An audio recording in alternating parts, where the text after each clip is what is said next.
LP পরীক্ষার্থীদের জন্য সুখবর, তোমরা তোমাদের সিটি ইনফরমেশন স্লিপ চেক করতে পারবে। লিঙ্ক অ্যাক্টিভেশন হয়ে গেছে। অফিসিয়াল ওয়েবসাইটে গিয়ে ওই লিঙ্কে ক্লিক করে তোমরা তোমাদের সিটি ইনফরমেশন তথ্য সম্পর্কে জানতে পারবে। সবার একসাথে দেয়নি। যাদের পরীক্ষা 25 তারিখে তারাই শুধুমাত্র আজকে চেক করতে পারবে। যাদের পরীক্ষা 26 তারিখ তারা 16 তারিখে চেক করবে।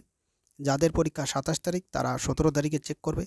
যাদের পরীক্ষা 28 তারিখ তারা 18 তারিখে চেক করবে এবং যাদের পরীক্ষা 29 তারিখ তারা 19 তারিখে চেক করতে পারবে এবং তারা তাদের ডিটেলস দেখতে পারবে।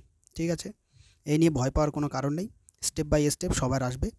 আর একটা গুরুত্বপূর্ণ তথ্য যে পরীক্ষার সেন্টারে কিন্তু আধার কার্ড অবশ্যই নিয়ে যাবে।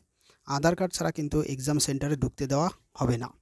আর সমস্ত রকমের যেসব তথ্য শুধুমাত্র অফিসিয়াল ওয়েবসাইটকেই ফলো করবে, কোনো সোশ্যাল মিডিয়াকে ফলো করবে না, কারণ সোশ্যাল মিডিয়ায় অনেক ভুল তথ্য দেওয়া থাকে।